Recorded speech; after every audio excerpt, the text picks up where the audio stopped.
think we'll talk a little bit more about our transition from videos to statics, right? And let me know in the chat if you guys are seeing the same thing. I saw a few people mentioning mostly statics now.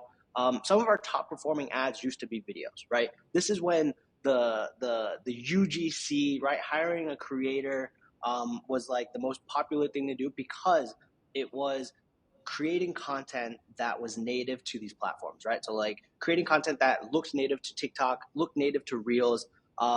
It helped with engagement. It seemed authentic. It seemed genuine. But the problem is that anybody and everybody was a creator, right? Not saying that there are bad creators. I know there's a few people in the chat.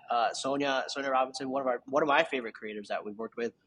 There are people that do really well at creating content, but there are people that make it seem very obvious that this is an ad, right? And so I think consumers are getting to the point where UGC was originally supposed to be content from your customers. Now you're hiring people to pretend to be customers, and it's just not going to fly anymore, right? So we saw this major change happen throughout the summer, going into October. Kind of started testing statics because our videos were dying out quickly. Nothing was really working.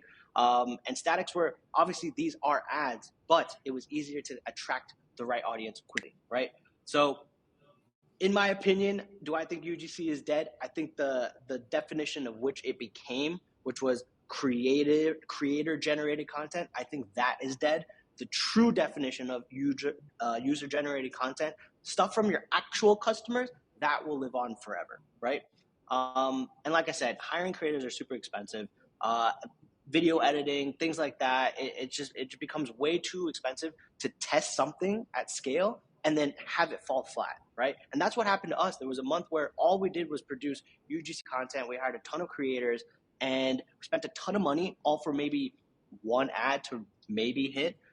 So that's why we leaned into static. Like I said, easy to test multiple angles. I can hit up on it and just be like, hey, here's some like comments that I saw in our ads of angles that I want to test. All he has to do is take some of our photography that we have, slap a banner on it or a headline on it, a couple USPs, and boom, we have an ad that was in literally 5 minutes, right? Then what you can do is take your top performing statics, find the angles that were working, and then expand onto videos, not the other way around. So, okay, any thoughts there? What are your thoughts on like this whole UGC phase, kind of like? Well, I'm glad everything's moving back to static because I'm a static god. I remember when everything was video, there wasn't much I could do to help you. But now that everything's moving back to static, it's a lot easier. And honestly, I think people are overcomplicating static in general. Just like you said, get a photo, get some of your content and slap a banner on it. Make sure the hierarchy is good there. And that's it. Make 20 of those. And it doesn't have to be the cleanest thing in the world, but I think creating ads right now is easier than it's ever been. I agree. I think to your point, it's like you can pump out 20 ads in a day. The thing is that the next day, if I tell you like, hey, these are just not hitting, maybe one or two are hitting, you're like, great, let's pump out 20 more. Whereas video, I got to take weeks to find creators, get the edits, this and that. It's tough. Yep. I agree. Awesome. So I think we can move on to the next slide. Okay, cool. So I'm going to say this flat out. Most of you have a creative diversity problem, okay? The issue here is that we're all trying to create the same ads. You see something on Twitter, you want to recreate it, then 100 other people start to recreate it, right? Shout out to Barry, make ugly ads. The sticky note, right? He mentioned the sticky note ad, and I went with it. I ran with it. I posted about it. I don't know, unfortunately or fortunately, that tweet blew up, and then I started seeing sticky note ads everywhere, right? So it just becomes way too much to like for every brand to be doing the same thing. You have to have diversity because then it becomes there's a lot of banner blindness on the consumer's end, right? So what is the creative diversity, right? Here's a true definition from somebody, from Henry Kelly, head of e-commerce at Meta, right? Creative diversity, the art of embracing a variety of ad formats and concepts, emerges as a catalyst for reaching new audiences, rejuvenating engagement, and spurring action.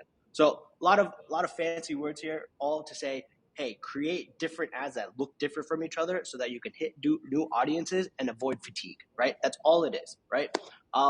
So a lot of people are probably asking, all right, how do I tell if I have a creative diversity problem, right? And the best way that I can explain it is literally map it out, right? there's two sides of the story, right? Static ads, video ads that we're talking about, right? Then there's two types of those, right? So you have high quality video or statics or low quality video or statics, right? Then it's about the messaging, right? Do you hit the emotional side of things? Do you hit the product benefit side of things, right? And then altogether, you have different types of messaging according to what part of the funnel people are in. So if you can hit every single one of these variables of these, you have creative diversity. And the biggest tip that I could say is no two ads should ever look the same. You should be creating ads that are entirely different so that you can hit different parts of the audience altogether. So let's get into this, right? So here's a map to find your gaps, right? So we actually did this in the summer, which is why we started leaning into more statics, right? So you create this like quadrant, right? And you break up your creatives into 4 different things, right? Static lo-fi, static polished, video lo-fi, okay? Travis, map those gaps. Yes, exactly. Map the gaps. As you can see, we were so heavy on lo-fi videos, right? These were your UGC style creatives. We had very low video, polished videos, had barely any statics, just to start running, right? So talk to my Facebook rep. Basically, they pulled this for us. You could do this yourself, or you can even, if you have a rep, maybe ask them to do it for you. And we started filling those gaps, right? I told Ankit, hey, listen, here are the gaps that we're missing. What are your thoughts, right? How do I test more static lo-fi? How do we get more photography from our photography partners? How do we get more like high quality videos too, so we could fill these gaps, right? So I'm gonna ask, what does lo-fi video mean? This would be your UGC style videos, right? Like getting your customers to actually create videos for you. It's not 4K. It's not shot on a 4K camera. It's not like hugely edited or massively edited to make cinematic. These are your typical, which as you can see, everybody was leaning into, including us, right? And then another way to split this up is between, like I said, product benefit and emotional benefit, right? So you can see where our gaps really were, is that, again, didn't have any statics that were talking about the emotional benefits. All we were saying is, hey, here's our product, lose weight, feel great. That's it. That's the product benefit, right? The emotional side is like, feel 10 years younger, right? Hang out with your kids more often, feel more active, like things like that. We would kind of split it up on the videos, and that was pretty much purely based off of the storytelling that the creator was saying, and it kind of fell on either side. But we had this massive gap when it came to statics, right? So filling things up can allow you to have enough diversity in the ad account so that you're hitting different parts of the audience and avoiding creative fatigue altogether, right? So map it out for sure, okay? Now, when it comes to different types of messaging, this is like something, I'm sure you've seen this before, where there's really 4 types of audiences, right? You have problem unaware, where people don't understand that they actually have a problem. There's problem aware, right, where people are aware of their pain points, but they lack a solution. Then you have solution aware, which is people are aware of multiple types of solutions to their problems, but they don't know what to choose. Then there's product and brand awareness, where people who they're aware of you, but they're not sure if you are right for them. Right? So being able to create copy based off of these different stages in the funnel allows you to hit different people altogether. So now imagine you have these 4 quadrants times these 4 types of messaging. There's so many types of ads that you can create and that you should be creating to ensure that you're reaching the max amount of audience you possibly can. Okay. And this is where I want to transition into Ankit's theory around how do you actually create these ads, right? It's one thing to say, hey, go and create these types of ads, but it's the technicality of how do you actually do it in a way that's delivering the message correctly, and in a way that it's aesthetically pleasing. So, okay, please bless us with some knowledge here. No, absolutely. I think, again, people overcomplicate the ad creation process, where they try to create these super curated ads, and they just honestly never work. And I used to do the same thing. What's visual hierarchy? It organizes design elements on the page to guide the eye through their intended importance order. So if you look at this little image I put together, you'll read this first, and then you'll probably read this immediately afterwards, and then you'll most likely leave this for last. So pretty much this is kind of showing contrast as far as what you're going to see first and what you're going to see second, and so on and so forth. How do you create this visual hierarchy? Size, color, texture, and style.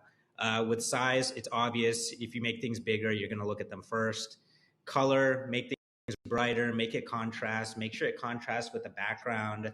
And then texture and style. Use your strokes, your drop shadows. Use imagery, anything that separates it from everything else on the page.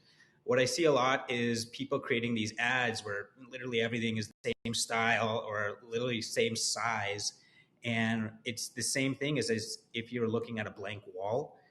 Because your eyes, there's nothing that's grabbing their attention. You're literally looking at everything that looks the same.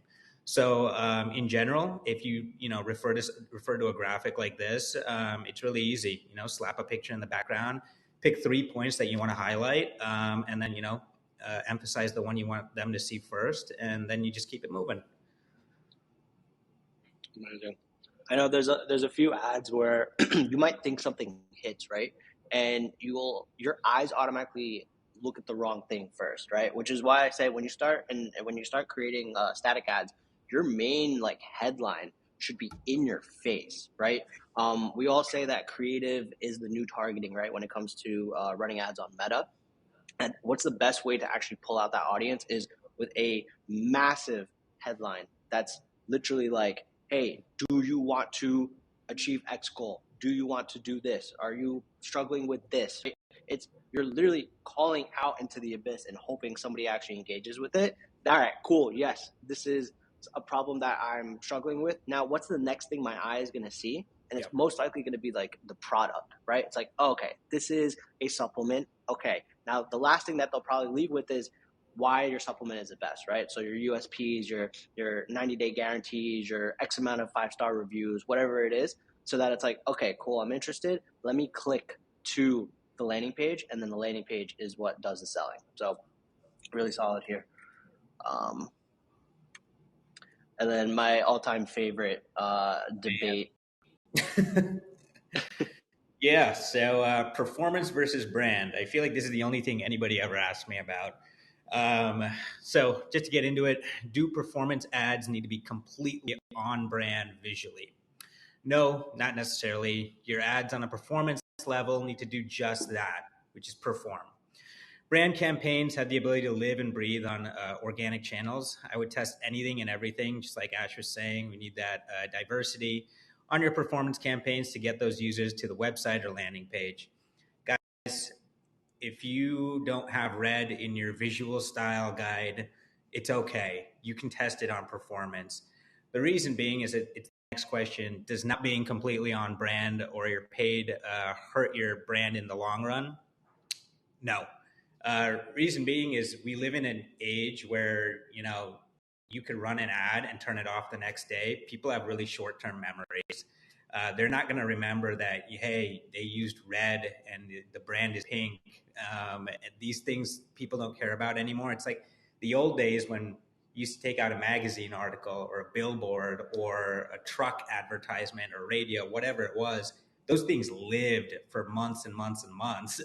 So you couldn't afford to be off brand because that then resonated with that consumer for a long, long time. These days, honestly, on your performance channels, sell, create a bunch of different ads, use different types of colors, use your color theories to evoke different emotions in people. I think you have the ability to be as creative as possible this day and age, without it being something that rubs people the wrong way. As long as you're not offending anyone, because then you're going to get canceled. But other than that, you're good. I want to take a quick break to kind of go through some of the Q&A questions because there was one that was super interesting. Do you think you can build a brand with static ads only? I'm curious your thoughts there. Yeah, I absolutely do think so. Reason being is because I look at what we're doing right now. It's working, and honestly, everyone's gonna have video, but you don't need to put paid behind video all the time. Let those things live on organic channels, because at the end of the day, you're going to need a mix of both. I still think you're going to need a mix of both. Me personally, I think you can live with static right now, unless something changes. Yeah, no, I agree. I mean, even when you're starting a brand from scratch, right? We didn't have any video content. We literally had renders. We did a single photo shoot, which was like in the office with like a green screen. Like it wasn't. It was just very scrappy, right? But those were our top performing ads. Like I remember. There was one ad that we were running. We launched a new flavor for our collagen protein, and Unkit created a graphic that was literally a split screen.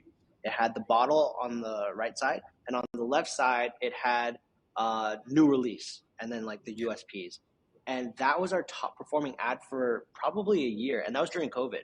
And we couldn't recreate that ad. I don't know how we would have ever beat it, but that was constantly just like the top spender. And Yeah. that year, I believe we went from 200K the first year we started to 5 million the next year, pretty much using all static ads, right? It wasn't until year 3 where we started introducing video style ads, and that too from influencers, right? It wasn't creators that were hired to create videos around our product. This was influencers who were actually using our product, and it still remained. It had that authenticity, but that's what transitioned, right? It's still that authenticity. So yes, I do think you can still build a brand with static ads.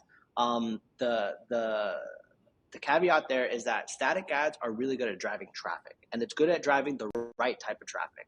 Landing page, however, needs to be completely dialed in, and that it needs to sell the audience that is just clicking in on maybe a few USPs, and they're not entirely sure what the brand or product is, right? So that's where the other side of the coin is between performance and brand, is that I can get you to my website with the most clickbaity ad possible that looks like complete trash, Yeah. but I got the right audience. Now my landing page is fully branded. It's got the right elements to it, and it can convert somebody because, oh, okay, this brand's legitimate. They have the right claims. They have the right social proof. Everything is there to sell me on this.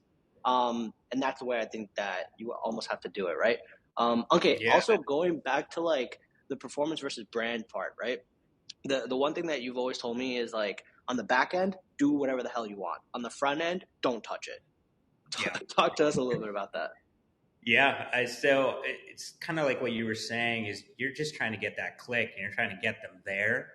The landing page and all that stuff, that's where the conversation happens. The conversation does not happen on that ad level. I think you do anything you can to try and get them to that landing page, and then bombard them with brand, give them the education they need on the products, the brand, let them know exactly what this is all about, because that stuff you used on the ad will probably not work again when they get to the lander. um, yeah. Yeah. And there's another thing that also you have, which is like it's kind of like a hot take for most, is our Instagram grid. Yeah. What are your thoughts around that? I mean, my philosophy on it's changed a lot recently. I think I used to create this super curated grid, and I still like to have a super curated grid, because the thing is, the people who are going to look at that grid are going to be your retailers and your investors. They don't get hit with those ads you're hitting the general public with for most of the time. Like, unless they're a woman of this age, this demographic, they're not going to see it. What they're going to see is your website and your Instagram grid, and then whatever other social feeds you have out there organically. So I still do believe that curating those brand touch points is super, super important for your brand. Maybe not at a direct level, but in the long term, when you're trying to make these retail plays, or you're trying to raise venture capital, you have to show them that you sell product, but you're also this lovely buttoned up brand, and you have some creative knowledge behind it. So that's my take. Oh, that's great. Perfect. Um, yeah, I mean, think about it this way, right? There's so many people that are looking at your ad. I mean, how many times if you actually saw an ad and then clicked on the profile, right? And then that the grid was either a complete mess or it all the was time. like aesthetically pleasing, and you're like, oh, this is kind of nice. Let me check them out, Yeah. right? So you got to think about the whole experience, and not what just like, oh, I'm going to run an ad, someone's going to click on it, see my landing page. Like, no, people do their research first, then they'll buy. So Yeah. I think that's where brand and performance kind of intertwine a little bit. And Cool. guys, just I think, yeah. by the way, we didn't always agree on this. It took some time. So I think there's if you're a marketing person or you're a brand person, there is an equilibrium here and there's a balance. Just getting there is the tough part. So, but there is that you can get there if both people are willing to give up some stuff and just do whatever is needed for the brand. I agree. Cool. I think we can move on in the presentation. Let's see. All right, cool. So some examples of static ads you should be running, okay? So I have the trifecta of banner ads, which is lifestyle, UGC, and render, okay? I'll show you something after this, but what do I mean by banner ads, right? I'm talking about square static image with the main headline, your product, some USPs, and a CTA, right? Plain and simple, that's the formula for a banner ad. But the way to diversify this is by utilizing lifestyle imagery, UGC imagery, or renders, right? So lifestyle is going to be your high polished, high quality photography shot in a studio, proper camera, everything, so that it looks very polished, right? So remember the quadrants, static, polished. That is where that would fall into, right? Then you have UGC banner ads. This is basically utilizing any assets that you get from customers, right? Like maybe they're using the product in their kitchen or they're holding the bottle or whatever it is. Again, lo-fi looking content, but with the banner ad hierarchy, right? So your headlines, your USPs, et cetera, et cetera. Again, this is diversity here, right? You have your polished and you have your lo-fi.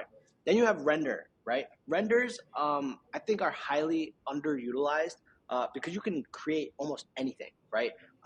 Literally getting a render of the picture of your bottle and sticking it on any background whatsoever, right? Maybe it's stock imagery, maybe there's another ad which I'll show you is we surrounded the bottle with like donuts, right? And the headline was curb your appetite, right? And so it's like, okay, cool. I can get the person to be like thinking about, yeah, like I have cravings, I have sweet cravings, but I don't necessarily have that shot from my studio, right? I don't have the shot with the bottle next to the donuts, but I can create that easily, right?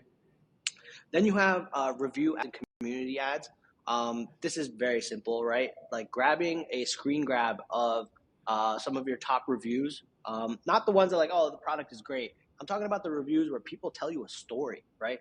Here's what they were dealing with for your product. Here's how your product helped them. Here's the outcome. It literally walks you through how the product changed their life, and the consumer is reading that, right? So again, I'll show you some examples of what we've done, but taking these like story-based reviews, they crush, right?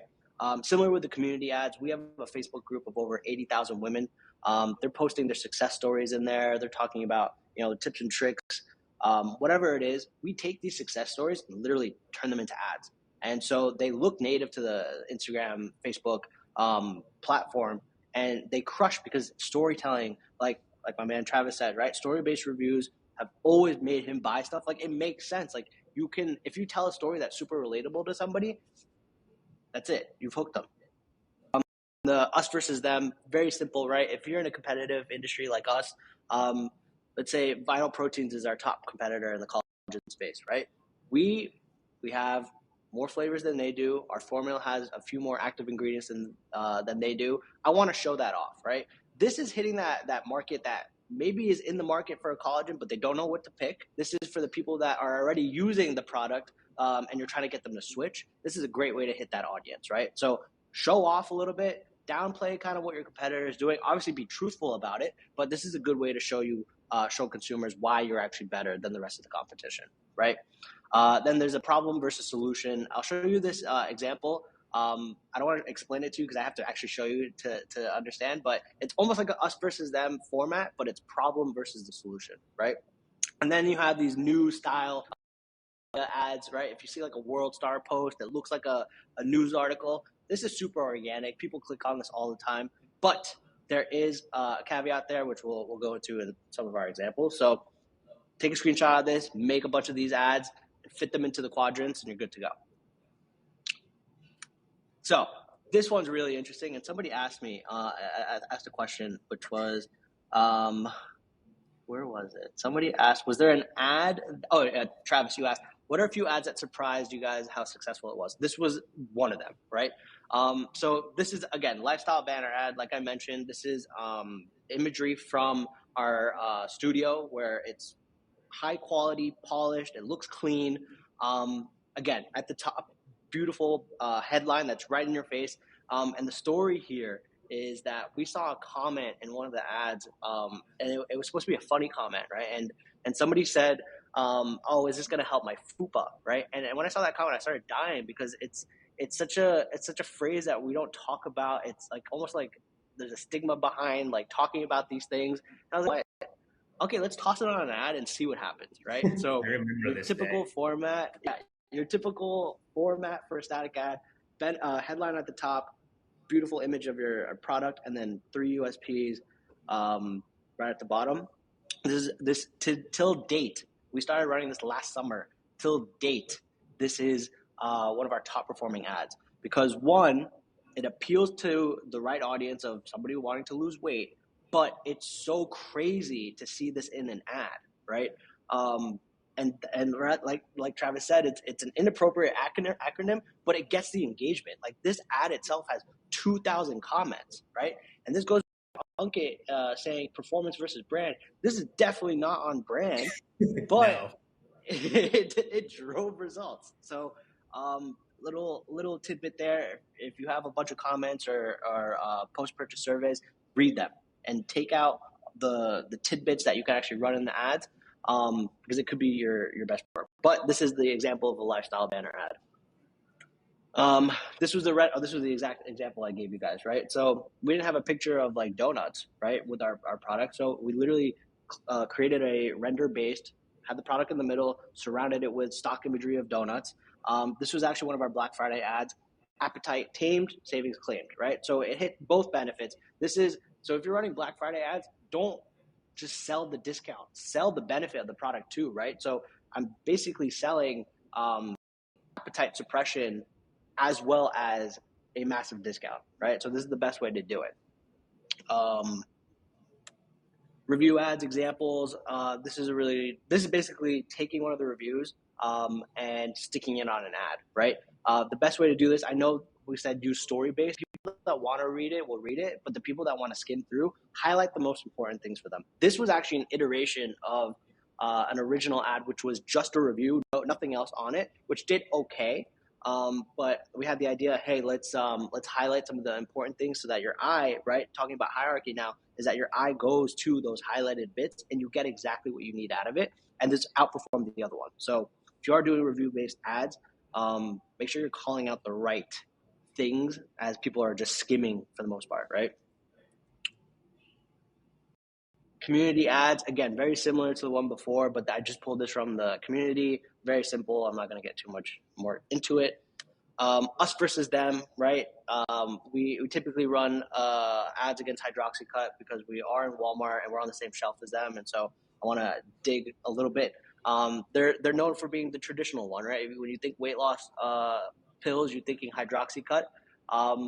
And we are the smarter solution, right? We talk about weight loss, but the beauty benefits by having 5 types of collagen in there with some patented ingredients. Again, this very simple format that you can kind of steal, us versus them, very easy to utilize. And what you can tip here is in your post-purchase surveys, what you should ask is, are there any other brands that you were thinking about before buying us? And then you can find all the brands people are actually interested and shopping around for so that you can use those as the us versus them example. So quick tip there. Joey said, any concern with targeting competitors? No concern as long as you're truthful. That's really it. Let's see. Next one. Problem versus solution example. Okay, so this one I didn't get to explain, but this one actually, this is one of our top performers right now. We've been running it since like October. this is another way to really call out your audience, okay? Formatted, very simple. On the left side, you have problems. List out the 3 problems that somebody who needs your product is facing. And so what we found in our reviews and surveys is that a lot of people with PCOS who struggle with weight gain because of PCOS, they found our product and it was a really good solution for them. So the best way to target them is literally saying, hey, do you have PCOS? Belly is a common term for people suffering with PCOS. Typically, those have hormonal imbalances, which also leads to low energy. Our product solves pretty much everything there, and it sells the click, and the landing page basically sells them on the product. You could do this for any type of problem that your product solves. So I think that's a good one. And then another one, news media example. Mother who has reaction to Ozempic loses weight with new alternative. You're definitely clicking on that, right? You want to read the story. It's super clickbaity. Problem with this one is we actually just ran this. It didn't perform as well. But the reason being is I think it was too clickbaity, right? People are going to click on this and think that they want to read an article about this, but I'm sending them to like a sales landing page, right? So while this sends really cheap traffic, it had like a really high click-through rate, cheap CPC. I myself realized as a marketer that I'm not sending them to the right destination. And so that's why I'm going to pivot, maybe do a listicle, 5 reasons why Obvi is better than Ozempic, or maybe tutorial, or exactly ACR, an advertorial, which we're actually whipping up now. And so that's the way to do it. And that's why you just got to test. If something doesn't work, figure out why it doesn't work and then adjust, right? Because this one, I wasn't ready to give up on this. It was driving cheap traffic. It's great for the brand. How do I make it convert now, right?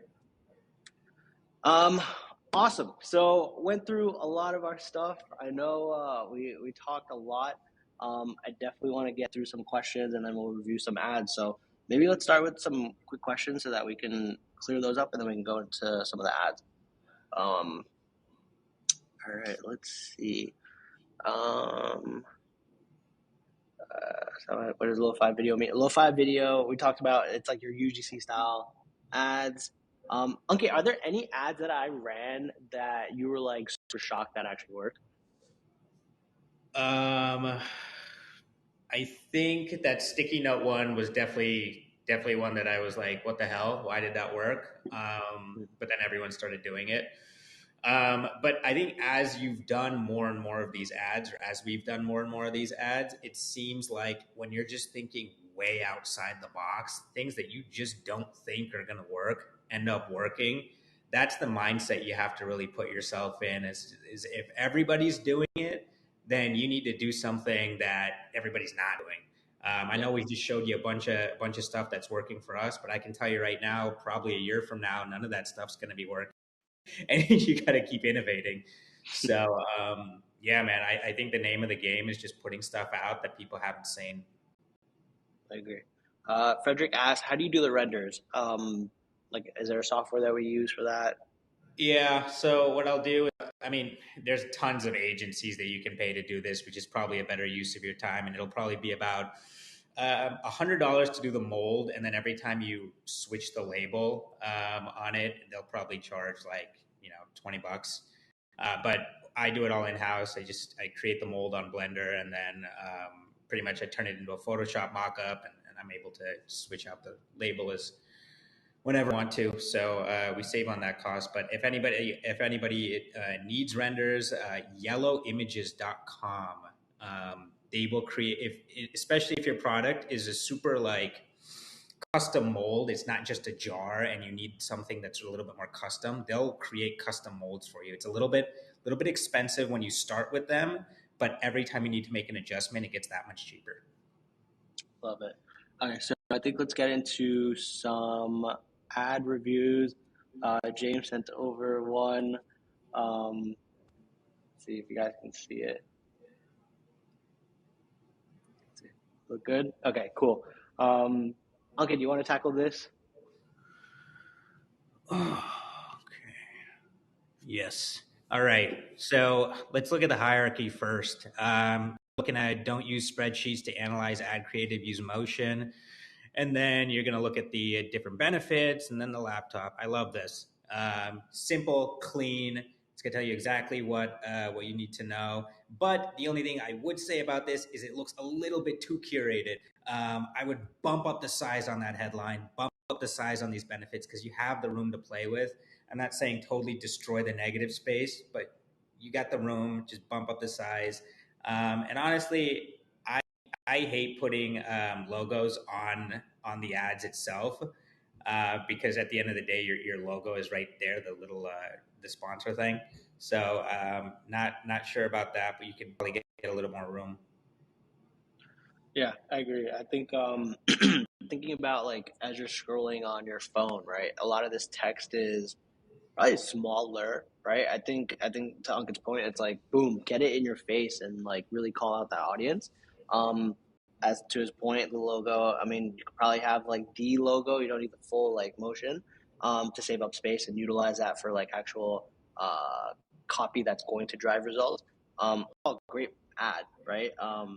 This hits the audience that may or may not be used, like wasting time on spreadsheets, right? And you're like, I mean, and then you kind of look at it, and you're like, oh, there's actually visual data, and so I think an iteration on this, what I would do is bigger text, right, and then focus on visual aspect of the app, because that is what you're moving from a spreadsheet to the visualization of the app in itself. A great ad. There's It was one that I wanted to, killer. I like that. yeah. All right, so this is a good one. Somebody submitted this. I want you to take this because I think you have some good feedback. You would have good feedback on this. Oh, okay. All right. I see what we're trying to do here. We're trying to be super cute with the typography, but it's just honestly, it's a hard read. Always say that yes is in this cursive font, this decorative font, and then you got the two, and then you got the bold nutrition. I don't know where to look first. Also, some of the benefits, the value props like sugar free, animal free, all that, and then you get your logo. It's like, all right, I might as well stare at a blank wall here. What do you think, Ash? Yeah, I mean, so Planet Bay always say yes to nutrition rich donuts. Okay, so I understand that it's healthy donuts, right? But like to Ankit's point is now the hierarchy is I see the main call out, right? Thing is that it's almost the same size. So I Yeah. don't know where I'm gonna go first.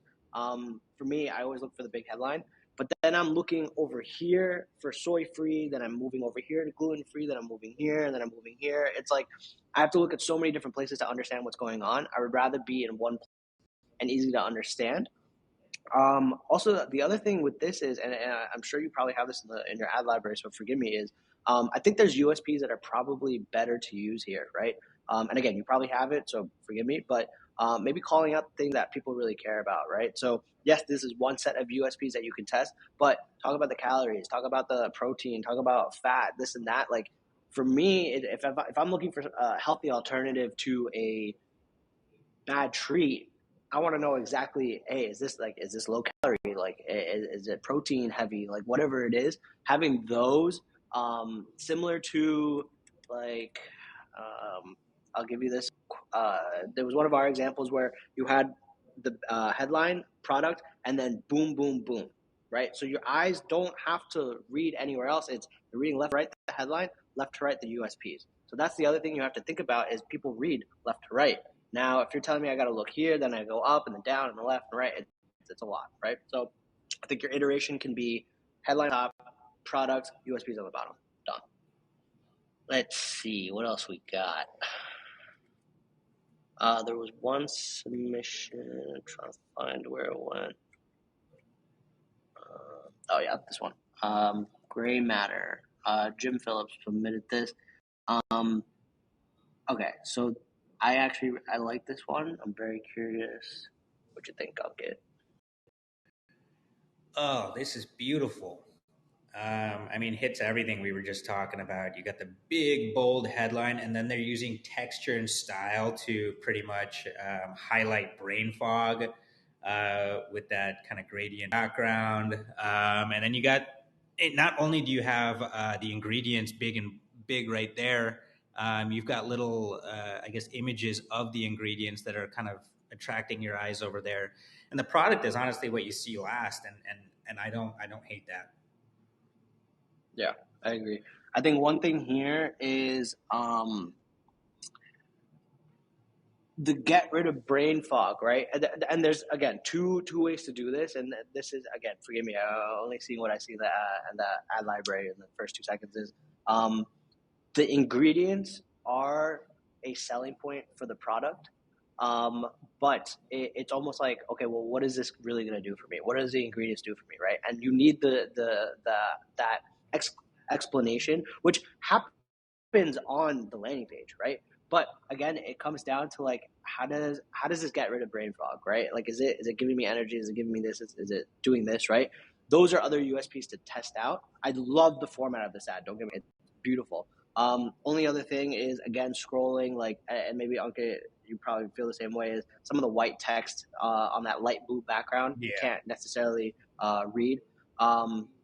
So I think that's just one thing to talk about, is that you want to avoid your eyes feeling the contrast between too much. Like this would have been a perfect ad on just on a straight background. Mm-hmm. How big of a lift it would have, I'm not too sure, but at least as long as everything's readable, good. Let's see. Another one from Jim. I do like the brand, so I will see. Okay, so this is okay. This is interesting. Okay, what do we think here? Okay. Oh man. Sorry, Jim. Sorry, Jim. We're gonna rip this, but we're here to help you. So Yeah, just way too much text. It's way too small. Like this, put this on a landing page or something where you're going to explain all this. But honestly, just the text is way too small. It seems really, really cluttered. So I know we want to make everything nice and big and fill up the space, but we also need negative space to pretty much take that strain off the user's eyes. But yeah, this ain't it. yeah. So Jim says it's surprisingly been performing, and that's what's great about this, is that you can have the most craziest For you, stuff Jay. like in the ad account, and you never know what's gonna. That's why it's like, let's test everything. Yeah. But if again, so when we say, or any feedback that we're giving, this could just be an iteration of what you're currently running, and hopefully it beats it. But I think to Ankit's point, yes, there's a lot of text, especially if you're reading and you're scrolling, right? From here, I have it on my computer, and it's very small for me to read. Now imagine someone on Instagram on their tiny phone. How are they going to be able to read it? One thing I'd like to do is I guess call outs in threes, right? Three is such a solid number where you can focus on three things. I think there's a saying that if your product has more than three benefits, it becomes unbelievable. So what I would want to do is maybe focus on the three and lean into it. That might help, one, clear it up, two, give you a little bit more space to like blow things up and make it a little bit more readable. So maybe test that. Yeah, Travis said, yeah, test three instead of six. Yeah, I agree. I agree. You see, Travis But said again, the audience that's into this product wants details, and now I kind of get that. yeah, This might be that user.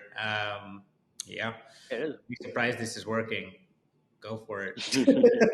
Pump that Awesome. baby. Let's see. I think maybe we have time for one more. James, let me know. Let's see. Pulling through. You know what? Let me show you an ad from a brand that I really, really love and I look up to. Okay, I think even you as well. I love this one. This is great. You guys can you can literally make this today. Um, okay, Ah, so we talk about listicles all the time as like landing pages. Bringing the idea of that to a ad is amazing, right? You're literally like seeing in real time how the product works. And so 5 natural ways to love your gut. Okay, I know this product is like good for cleaning out my gut or whatever it is. But then you have the reasons why, right? So it contains this ingredient, it contains this ingredient, this ingredient, this ingredient, this ingredient, right? You're like, okay, Now it's like, oh, this is the natural way. This contains all the natural ways. Boom, let me go check it out. See the landing page. So I really like this. I might actually recreate this. But InnoSubs, if you're in the supplement space, or even like Jim, you're in the brain powder space, or whatever it is, tea. InnoSubs is a great brand. They lean heavy into static. So if you're running out of any ideas, go check them out. We respect them so much. Um, they had a lot of cool stuff for Valentine's Day. Um, like it's just super clean. That's it. Like you have the product and you have the call out, and it's easy to understand what it is. Need a love boost? It's Valentine's Day. It's talking about testosterone, right? So I really like their stuff. Let's see. Let's see if we go to some questions. I know we're sorry, we're over time. But I mean, I love doing this stuff. If anybody else has any ads they want us to rip, send it. So let's see. A lot of people had some good suggestions on the headlines for the donut. Girl dinner, Planet Big Donuts. I love that. That would crush. Travis, you got the ideas, man. Travis, call me after this. Let's see. Anybody else? How do you guys go about testing creatives? So, great question. Very tactically. If I don't know if you know me, you know that I like to run cost caps.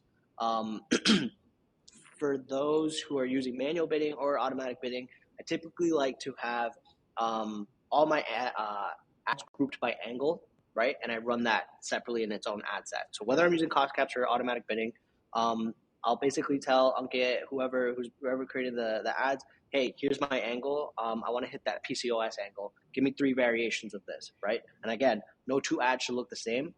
So I got 3 different ads. I basically tell them, okay, I want the lifestyle, I want an us versus them, and I want the news article, right? They'll give me 3 of those PCOS related, and then I'll put that in one ad set and I'll test that, right? Then whatever runs on cost caps, whatever gets spent, I typically run to scale. If you're running automatic bidding, let it run for about a week, see what actually has your CPA, and then move that into scaling.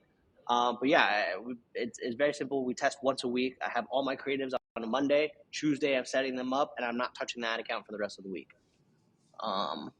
Let's see. Any other questions, guys? Somebody asked,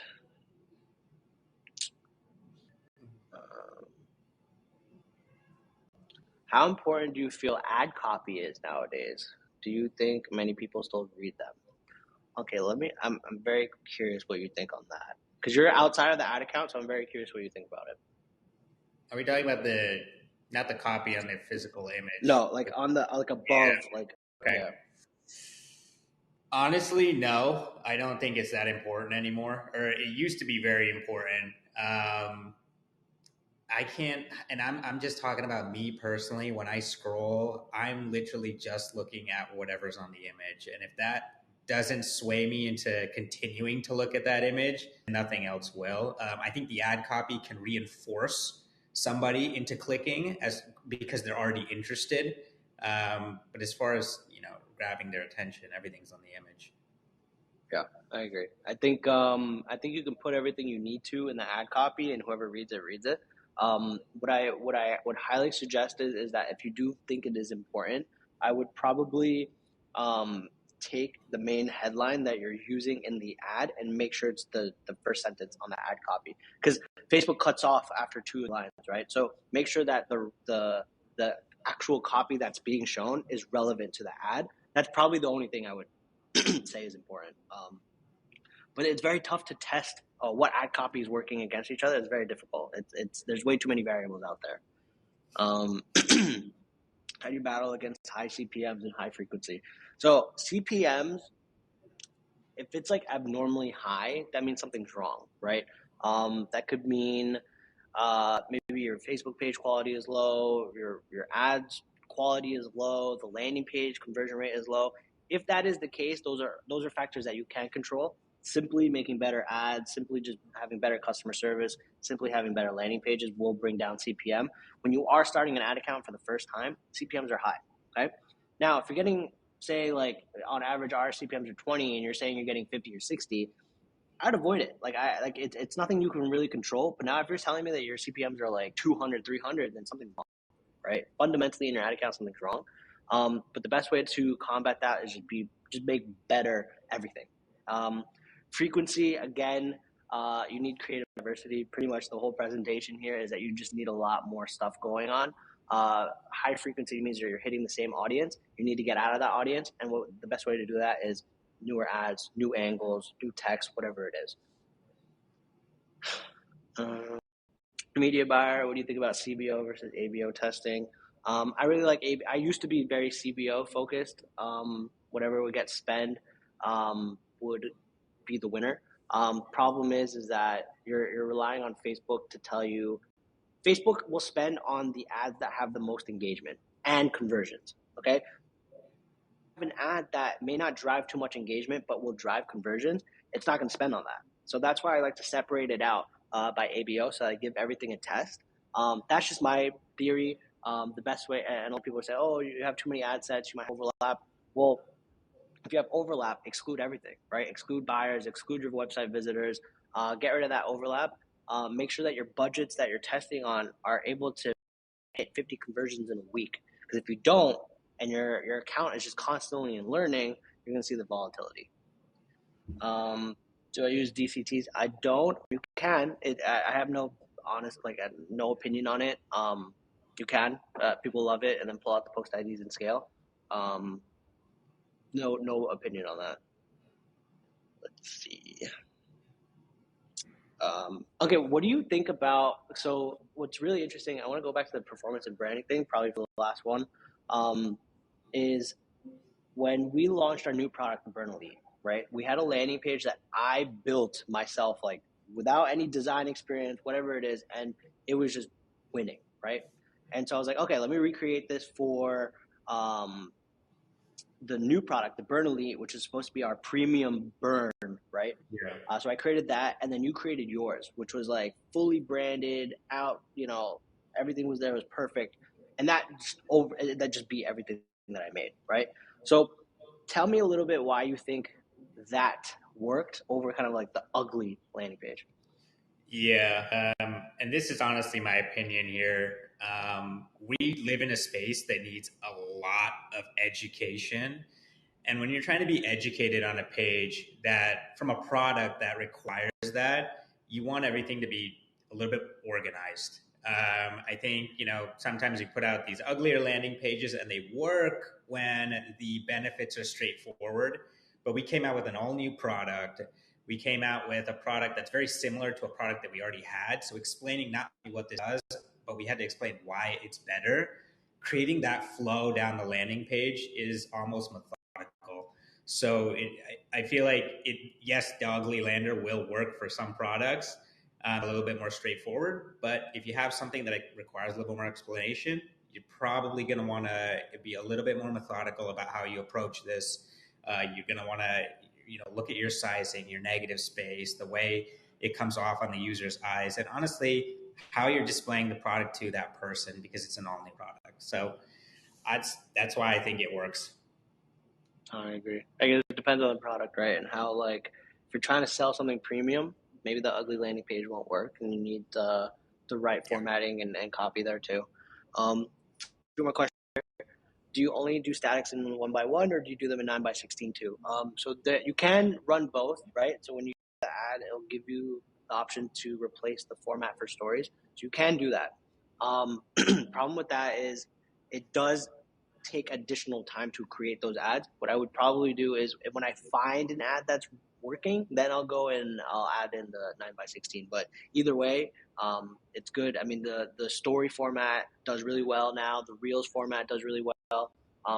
So take advantage of it. Again, adds to the diversity of it. What do you guys use to build landing pages? You want to take a stab at that? Yeah, I mean, I design them in Figma or XD. Honestly, guys, I'm going to make a huge revelation here. I know XD is dead, but I kind of like it better than Figma, and I'm going to keep using it until they take it off Creative Cloud. What's the reason you like XD though? What is it like? What does it have that? Yeah, it's just the cross functionality in Adobe. So, getting my Photoshop stuff in there, getting my Illustrator stuff in there, just a little bit easier. I know Figma has, made come a long way, and it's pretty easy to do it in there too. But once you kind of build these old habits, it's kind of hard to go. But eventually, I will cross over to Figma. I will have Yeah. to. So, Frederick, so Anke will design it out in XD, and what we do is we have a developer that will literally take that and build it in Replo. So we used to use Shogun. I really like Replo now. It's they have the A/B testing feature, and you can just test like a bunch of different things there. So definitely check it out. Really, really intuitive. Brian, what's your main parameter to pause an ad creative test? 5,000 impressions. Depends on the budget. Depending on typically like for me because I'm using cost caps. If something doesn't get spent, it's dead. If something does get spent, I let it spend and see what happens. Um, for anybody running automatic bidding, I would let's say your target CPA is $50. So take $50 times 50 divided by 7, right? That's around $350. That's your daily budget. Okay, $350 daily budget. Let that run for a few days. That should give you enough time to figure out if something's working or is possible to get out of the learning phase, right? I know $350 budget is it may be a lot for just for some people, but that is truly the best way to go about it. Now, if you have to use smaller budgets, then I would test less variables so that you can consolidate your learnings. Frederick, I know you have this big question. I want to save it. You know what? 15 months. Let's actually just get into it. Frederick, 15 months into my wellness brand, saved 60,000 over 2 years to start it. That's awesome. Congrats. Recently hit my first 25K month. Amazing. And 10K a week thanks to paid ads and ambassadors. Good for you, man. That's like the hardest part is just to start seeing sales. Now for scaling, should I focus solely on expanding my current hero product? Same strategy as you did with collagen. Should I diversify product line to increase LTV? Um, is it wise to engage a third-party logistics provider? Okay, I'll answer the last question. We hated handling logistics, so we passed it off through a 3PL. You may pay a little bit more, but like cleaning and storage and everything, I don't know if it nets out better. Um, but I'll let Unke answer this. So I guess the question is like, how big does the brand need to get before you start thinking about additional products? And what should we, and then I can talk a little bit more about the AOV stuff. Yeah. I mean, so I don't know, your product costs and things of that nature, but at least what we did with Avi is I think we literally just kept launching products. And why we did that was because, we needed to find hero SKUs. Our first two products were powders, which have lower margins. And then we're like, hey, let's launch a pill. That pill didn't was not a traditional collagen powder, but it was a collagen infused fat burner. That fat burner is our best selling product to date. So if you don't try and look for other SKUs that can help kind of expand that product line, then you're going to miss out on some winners that potentially could carry you down the road. Yeah, I agree. I think in terms of size, right, I think it'll take some time to get there because you don't want to complicate the business. I think take one SKU and really blow it out. For AOV, bundles are massive, right? If you take a look at our landing page, we offer a 1 month supply, 3 month supply, 6 month supply, right? Um, with a discount on the 3 month and 6 month. Our product cost is $49.99. Our AOV is 90 because a good amount of people buy the 3 month. That's how I would improve your AOV. Typically, those people who spend more and will acquire more bought 3 month supply, they're going to use it, right? Like they're like, like I bought so much, I have to get through it. That helps your LTV a little bit. Then what I would start doing is actually go into the community building mode, right? Where you now have a good amount of customers that you can start asking for feedback from, right? We started the Facebook community for Obvi when we had like 1,000 customers, and it's snowballed into this massive thing, which is now 80,000 followers. But the key thing there is that we were listening to what the customers were saying about the products, right? So people were coming in on collagen for hair, skin, and nails, but little did we know is that people were actually using it to kind of curb their sweet tooth, curb their appetite, and they were losing weight on it. So we're like, how do we tie in collagen with weight loss? And that's why that formulated the new product, which was our collagenic burn. And so what I would do is, long story short, listen to what your consumers want. Don't come out with something that they may not need, because then you're not going to be able to hit your existing customer base. But just listen to their feedback. Ask them, hey, what are you looking for? Do you want another flavor? Do you want another product? What are some of the problems you're trying to solve? And create a product around that. And it's a cheat code to printing money, because they're literally telling you what they're whipping out their wallet to buy. Should you go for bundles or subscriptions? Bundles, you may lose a customer after 3 months. So I'm a firm believer of being first order profitable. With subscriptions, it's very difficult to be that. Now, it depends on your business model. There are brands that will slam subscription on the first order, knowing that they'll get 6 months out of them. The problem is you lose money on the first order. So if you have some cash, you can do that. For us, I want to remain first order profitable, so that I'm basically selling them 3 to 6 months up front, and I'm realizing that profit now and that cash now. So pros and cons there. Test it, see if it works for your business. I think that's the way to do it. Awesome, guys. If there's any other questions, let us know. Otherwise, I think covered a lot. Jessica, yeah, this was cool. Jessica said, "Have you tested 4x5?" Yeah, we've tested it. It does decently well. I have no opinion on whether it does better than 1x1, but Ace here is asking, "Do we do webinars?" We should do more. Get you out here more I do this every day. Yeah, let's do this every day. Let's just do like ad rip, like just submit the ads and we'll just rip them. Yeah. Awesome. Let me see. Is there any other questions? So Sonia asked, our Facebook community is fire. How important is it in regards to your ads and marketing efforts? It's a cheat code. I kind of touched on it. It's the last one. It's a cheat code, right? Okay, do you remember the story about the superfood pinks? And it was like spicy, and everybody was like complaining about it. Do you want to tell that story real quick? Yeah. So it's a cheat code because we released this product. It's called the Superfood Pinks. Pretty much, it was an immunity powder. You mix it in the water and you drink it. It's supposed to be a pink lemonade flavor, and all of them had this kind of like spice to it. And I think it was maybe the cayenne pepper or something that was evoking that spice. Whatever it was, right away, right when we start selling it, the community starts blowing up. You can get instant feedback right from your community. And because we got that, not the product sold really well the first time around. Until you fix that product issue, you're not going to get those repeat customers. So we were able to fix it on our next purchase order and literally blast the community and let them know, hey, we fixed this issue. And then everybody started buying again. So that's why it's a cheat code.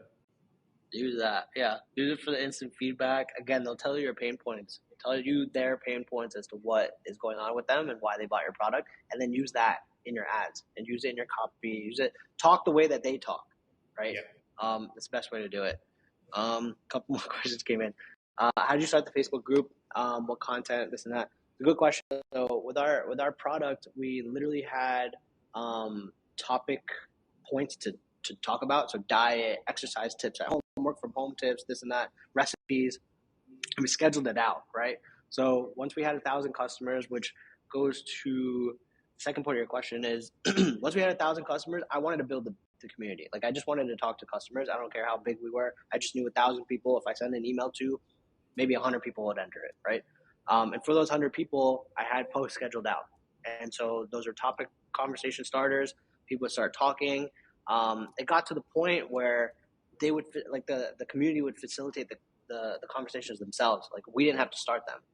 So it snowballs. It takes some time. It's a labor of love, but it's so worth it at the end, because now we can say we're close to 100,000 members. It's our biggest marketing asset possible. I would just start an ambassador program for fashion products. We have 1,000 customers, high OV. I mean, so Jessica, I would for influencer strategy, I would literally just seed free product. Like everybody loves clothes. Everybody loves wearing clothes. Like they love shopping. They love clothes. Literally just reach out to a bunch of people, send them some clothes. Because literally, if they're gonna show it off, they're gonna put it on and show it off, right? So easy content that way. If people like the product, get them into your ambassador program. Offer them a nice commission. I think ambassador and influencer is probably the only way to like really blow up a clothing brand, in my opinion, and then taking that content and running it as ads. Can all the ad formats for static ads you showed work for top of the funnel audience? Yes. So going back to the types of messaging that I mentioned, right? So like problem unaware, problem aware, solution unaware, solution aware. Just making sure that the actual copy is talking to a top of funnel audience. That's the most important part. But the formats can be used. It just depends on the copy that you're using. How are you going to handle cash flow finances during the scaling phase? That's a really great question for Ron. Unfortunately, Ron's not here. Yeah, like basically, I told him I want to spend more, and he said yes or no, and I don't know what he did, and that was it. Awesome, guys. I know we're over time, but thank you for sticking with us. It's been awesome. Appreciate it. Hopefully, we can do this again soon. Thank you to Motion for having us. Definitely, in terms of our creative analysis, like we use Motion every day. Like I said, I'm a visual learner. I hate pulling data out from my ad accounts and putting it into a spreadsheet. Literally, that's what I was doing. But Motion just makes it so much easier. You can literally pick the stats that you want to actually look at. I look at spend, my CPA, my AOV, and it will literally tell you things up and to the right. Great. What are the ads that are performing? What are the ads that are sucking? Like make iterations based off of the ones that are doing really well. Cut the losers. But definitely check it out. I love the app. Thank you guys for having us. And hopefully we will see you guys soon. Thanks, guys. James says you can book a demo. So go to motionapp.com/pricing, book a demo. It's a great app. Thank you guys. See you soon. Killer. Bye.